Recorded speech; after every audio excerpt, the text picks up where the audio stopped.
Hey there, I am back with another deck review, and today we're going to be looking at Lord Dundreary's Monocle deck of Magnificent Splendor from King's Wild Project. Now that's a mouthful of a name for a deck, but it's got a little bit of interesting backstory to it as well. The deck itself is of course designed by Jackson Robinson of King's Wild Project, but he did it as part of a live show that the YouTube channel Deckin' Around was putting on. Steve and Tyler were hosting guests for a 24-hour period back in late 2020, but while they were doing that, Jackson was in the background working. He was setting himself a challenge of producing this deck right here, or designing the deck in just 24 hours, and the deck you see here is the result. Now, interesting to see how Jackson's talents come out in such a condensed time period, but the deck itself has an inspiration that goes back a little bit further for Jackson. Now, Lord Dundreary is a character from a play by an English playwright called Our American Cousin. Debuted in New York back in 1858, and Lord Dundreary was really a minor character at first in the play. Edward Southern played him back then and almost didn't take the part because he thought it was too small of a part. But lucky for us, he did, and he really seized the role. He was comedic genius up there. His distinctive style really stole the show to the point where he increasingly got a larger and larger part in the play as they evolved it to work him in more and more. He became so well known for his part in the play that his distinctive bushy sideburns actually became known as Dundreary's. In the play, its actual most famous performance was several years later when it was performed at Ford's Theater on the night when Lincoln was shot. So lots of history behind the deck. And actually, Jackson Robinson has used Dundreary before in his Crazy Eights deck. Now, if you open up and look at the inner flap, you'll see there is Lord Dundreary himself.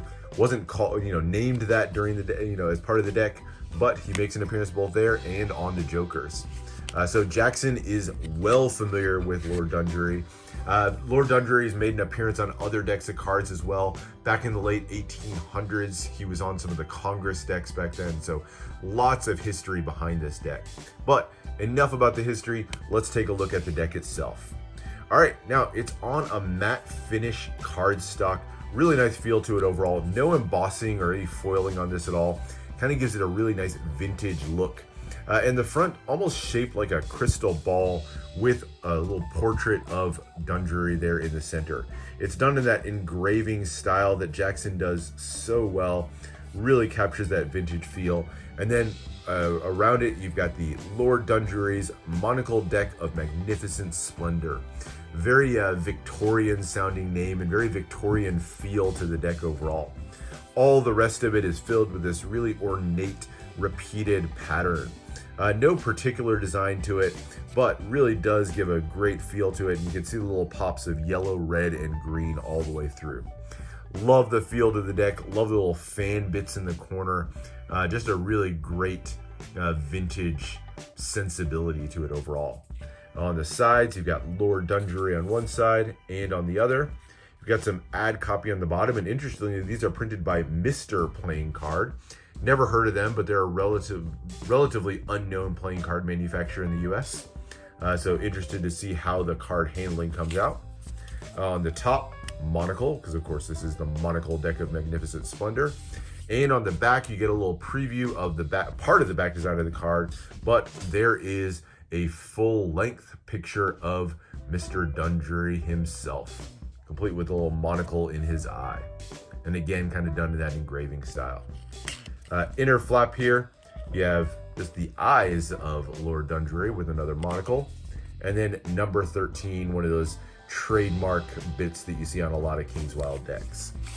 Nothing printed on the interior of the tuck case. So a relatively simple tuck case in terms of sort of extra embellishments, but still a nice one overall. So not bad on the tuck case.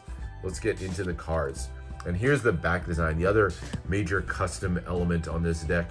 The back design, of course, features a portrait of Lord Dundreary himself, once again in that engraving style, same style we've seen before, repeated on the other side.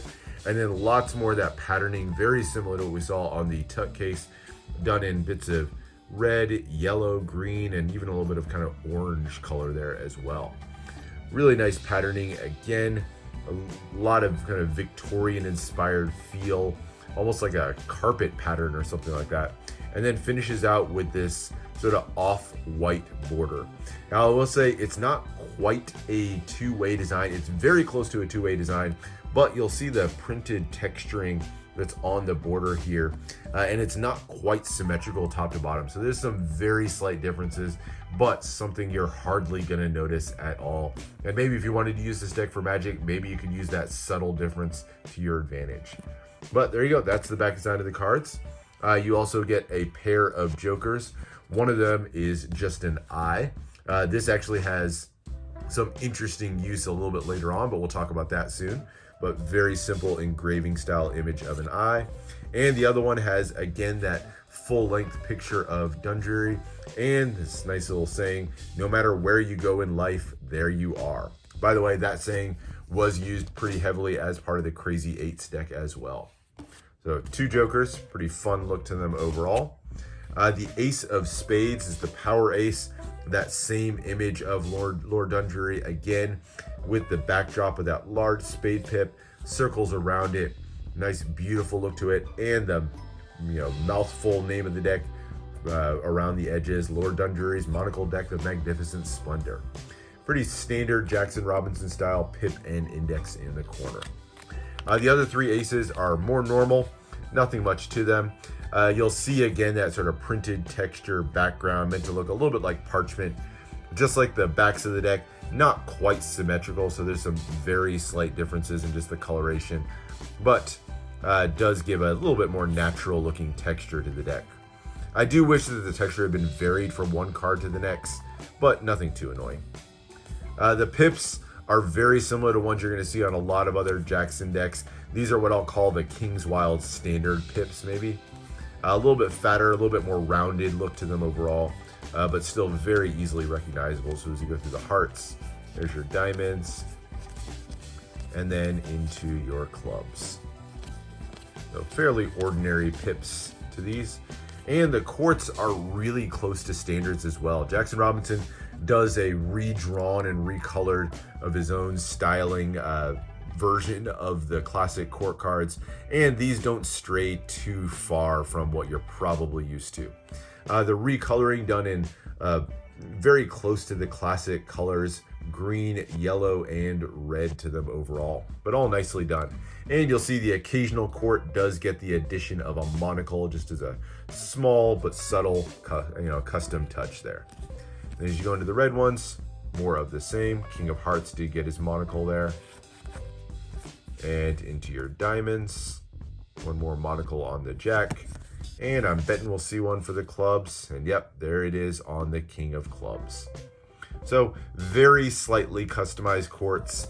Now, it would have been nice to see some more full custom courts, but considering this was a 24-hour challenge, the fact that he got the full back design, the tuck case, and those slight customizations on the cards themselves, I think just really well done. Now, before I get into handling and the rest of the deck, there were actually two versions of the deck printed. If you ordered on the day of the live show, these were only available during that 24-hour period, you could get this limited edition version of the tuck. Basically the same all the way around, but here on the front where you had the portrait of Lord Dundreary, you instead get a little cutout. So this is actually completely cut out circle in the middle, which allows the eye from the Joker to shine through. So that eye that you see showing through is the same as this Joker card. So it's just kind of showing through the deck. Really cool, fun little touch. Originally this deck was actually supposed to be signed and have a limited and numbered tuck seal, but there was a little bit of a miscommunication with the factory. So they ended up with just standard unsealed and unsigned tucks. That was a little bit of a disappointment, but to make up for that, Jackson did send out an extra card that was signed. So I got the Jack of Spades signed by Jackson. So glad that he included that in there. Shame that the original deck wasn't signed.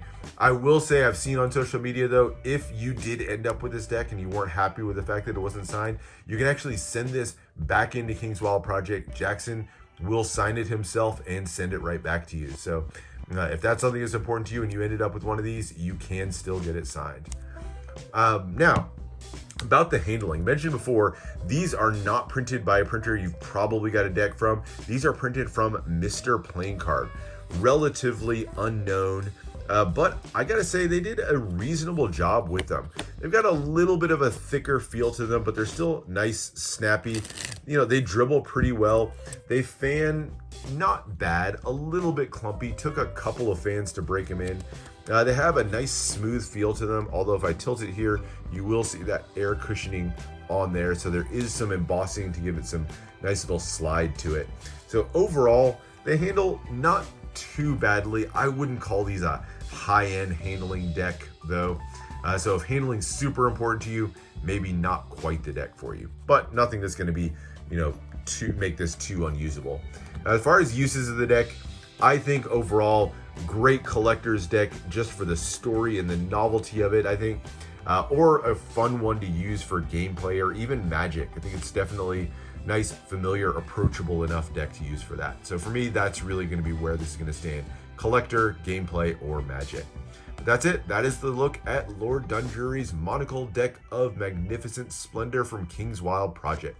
Hope you enjoyed. Make sure to subscribe for more deck reviews and unboxings, and let me know what else you want to see. And I'll see you for the next one.